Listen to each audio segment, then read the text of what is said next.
大家好，欢迎来到 QBU 频道，我是 Henry。最近我夫人迷上了在家自己发绿豆芽，经过一段时间的失败研究和实验，终于也成功了。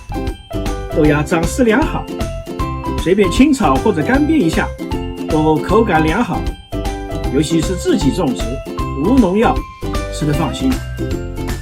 但是有几件事困扰着他。一个是每次发完，因为长得太好，把种植它的容器给堵住了，到最后都不得不剪开容器，所以每次都要报废一个塑料瓶。这个他不断查找 YouTube 等媒体网站，自己找到了解决方法，就是刚开始的时候就开始横过来种植，等到了豆芽发到一定程度，把塑料瓶往平面方向剪开，让豆芽可以横向生长，继续浇水种植，最后这个容器就变成了横向，因为空间大，不用全部剪开，可以继续使用。另外一个就是浇水，种植成功的豆芽会比干豆子重10倍左右，这其实是豆芽在生长的过程中，把蛋白质、淀粉和糖类等变成了更容易消化吸收的氨基酸。从营养成分分析来看，虽然看起来重量的比例差不多，其实里面的内容不一样。所以豆芽清热解毒，老少咸宜。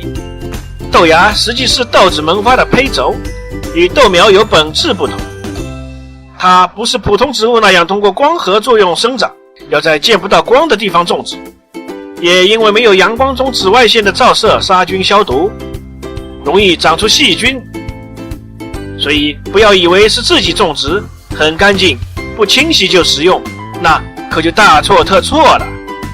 它在生长的过程中需要大量的水，但是又不能长时间将豆子根部泡在水里，否则容易引起根部腐烂，更容易长出细菌。这就需要勤浇水，浇完水后马上倒掉水，或者用底部镂空的容器让水自然流掉。网络上看到的1个星期植物不用浇水，甚至是更长的可以1个月，那对种植豆芽都没有用。而且因为不能长时间让豆子泡在水里，一直开着水龙头也不行。如何解决这个问题呢？我们来看看，其实非常简单，就是通过虹吸现象，找一个干净的塑料瓶和几根塑料吸管，不管用什么办法，用电烙铁或者是烧红的螺丝起子，在靠近瓶口的地方开1个孔，大概测量一下塑料管需要的长度，剪断后插入塑料瓶，尽可能靠近底部，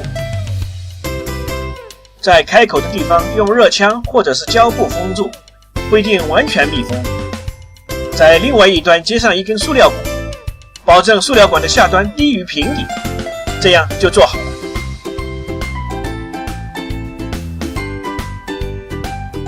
我们来看看效果如何。往瓶子里加水，塑料管里面的水面也会和瓶子里面的水面一起上升。等超过了塑料管，水就自然从塑料管里面流出来了。这个时候虹吸现象就发生了。只要塑料管的这一端低于水面，水就会一直流下去。如果低于瓶底，那水就会流光。所以只要控制进水的速度，就可以控制浇水的频率。让自来水公司给你打工吧。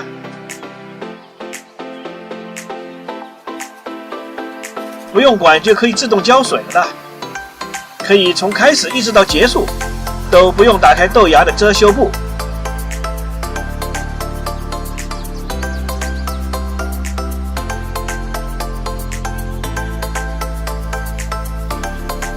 总结一下自己发豆芽的3个关键：避光，用黑布或者硬纸板箱子等；透气，打上大量的通气孔；勤浇水，用这个自动浇水工具。怎么样，还不赶快去试试效果如何？同时也希望能把你试验的结果分享给我们，在下面的留言栏里面随便写下你的感想，我也会参考大家的意见继续改进。希望大家都能吃上自己种植的新鲜美味的豆芽。